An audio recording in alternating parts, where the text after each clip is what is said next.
Hello everyone, how are you doing? This is MD Tech here with another quick tutorial. In today's tutorial, I'm going to show you guys how to download and install Canon printer drivers onto your Windows 11 computer.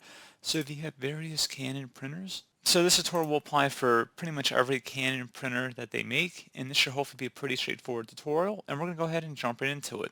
So we're going to start off by opening up a web browser. Doesn't matter which one, but I'm going to open up Google Chrome for today's tutorial. And you want to head over to google.com. You want to first, before you do anything, make sure you have your printer already set up. So if you need to connect your printer to your Wi-Fi settings, if your printer has that capability, you want to make sure you enter that in before you proceed with this tutorial. Make sure you also have the instruction manual nearby, and if not, we will be going through how to locate all of these materials through the Canon website. But generally speaking, you kind of want to have it out of the box before you set all this up. So anyway, back to the tutorial here.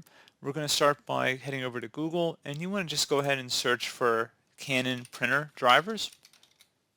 Just search for it. And one of the best results should be from a Canon domain here. So you can see it's regionalized for us, but in your case it might be just the international version, which is fine.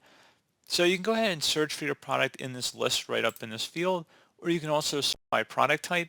So cameras, you see that you got scanners, printers, etc. For example, so you select printers, you can go ahead and search for your make and model of printer. So you got your Maxify, Pixma, Ivy, that sort of thing. And if you go back, you can also view different scanners here too. So the Canon, you'll also be able to order different ink as well. Magenta, cyan, yellow, black ink, various products. You can get them third party as well, but you can order Canon ink as well through their website. But anyway, let's say we know exactly what printer we want to download, and let's say it's a Pixma printer. So I'm just going to actually go type into this field up here at the top, Pixma MG5222520. And I'm going to go ahead and just select that from this list. And what I'm going to do, you can see you have underneath drivers and downloads, you have a ton of information here. Before we start over there, I guess, you can see specifications as to information about the printer, as well as you see the drivers and downloads, which we're going to be heading to in a moment. Different manuals that I was speaking about, you can definitely download the manual here. It might not be a bad idea to have a hold of that. You also view different how-to videos, so definitely, a nice feature to have. But anyway, we're going to go back to the drivers and downloads tab here. If you need to change your operating system, you can. Otherwise, you can see it automatically should detect it. And we're going to select the recommended files here. So the full driver and software package. Most Canon drivers do have full driver and software packages. Some do not. Some say you already have them on your computer, you don't need any, so you just would connect it to your computer physically with a USB connection, or you just would add a device like a Bluetooth printer and it would just detect it automatically. This would be through the Windows settings, by the way. So anyway, we're going to go ahead and select the full driver and software package, and we're going to go ahead and select that. And then we're going to select the red download button. So go ahead and left click on that. And give it a moment to download. Depending on what web browser you're using, it's going to look a little bit different, the download process, but generally speaking, however you would open up any normal file is how you would open this up. So we're going to go ahead and we see our file has been downloaded. We can go ahead and actually show it in the folder, or you can just left click on it one time to open it up. It's not too big. It's only about 47 megabytes in size, so not too large. And you can also close out of the web browser too at this time. And now that we have the installer on our desktop, I'm going to go ahead and double click on it to run it. I should say it's in my downloads folder, but essentially, for all intents and purposes, it was pretty easily accessible was my point. So anyway, user account control, make sure it says Canon IJ Online Master Setup. Should be a verified publisher, Canon Inc. Now, you know what, depending on what type of printer you're downloading, it might say slightly different words here. It might not say Online Master Setup, but it should definitely say verified publisher, Canon Inc. So go ahead and select yes, and you can close out of that other window we had open. So just give it a moment to begin the process here. And you can see Pixma MG2500 series, and you could just swap this out basically with any of the other printer names that you might be downloading for your Canon product. So this is starting the software installation. Follow the on-screen instructions. If you need to change the language, you can select the language button, and you can see we have a couple of choices here. Some of the other Canon printers software packages I think have more languages than just English and Spanish, but pretty straightforward. And once we are ready, we're going to go ahead and select next.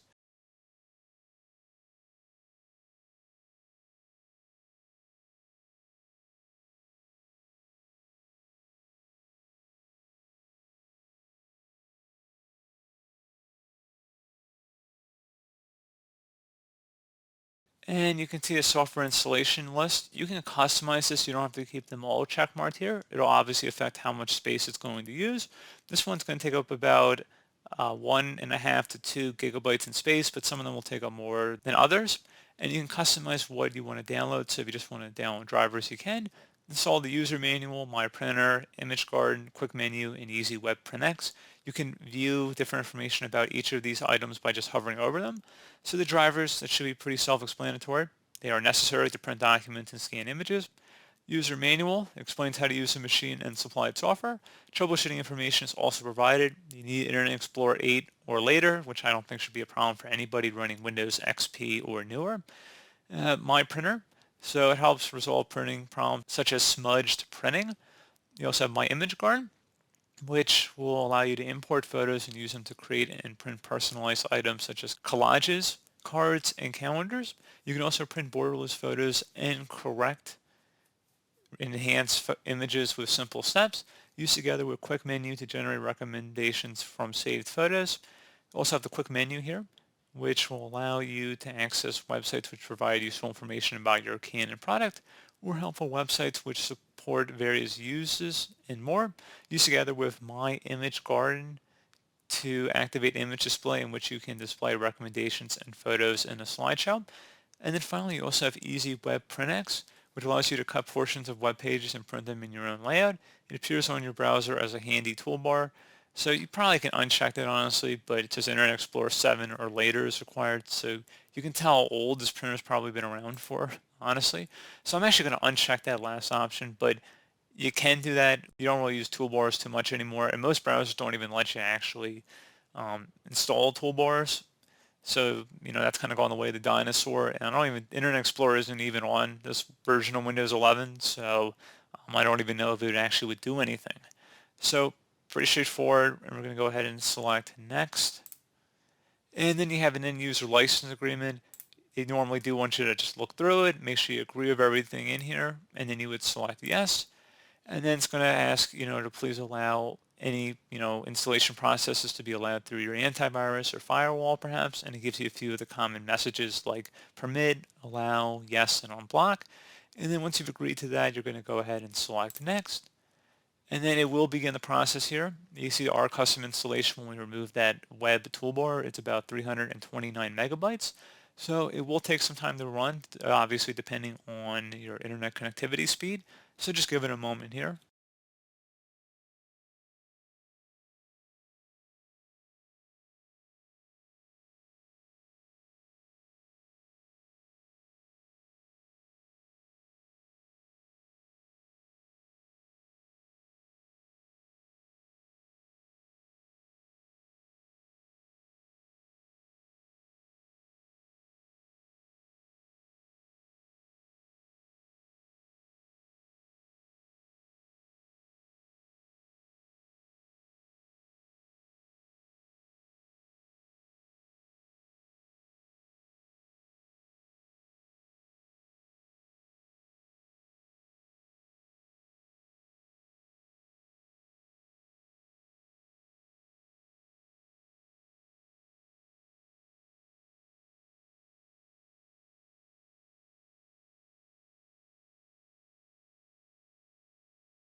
Okay, so at this point, just to continue on with the installation settings, you'd actually have to have the printer hooked up and turned on. Again, follow along with whatever the on-screen prompts at this point are, but that's pretty straightforward. So pretty straightforward process, guys. Do hope I was able to help you out, and I do look forward to catching you all in the next tutorial. Goodbye.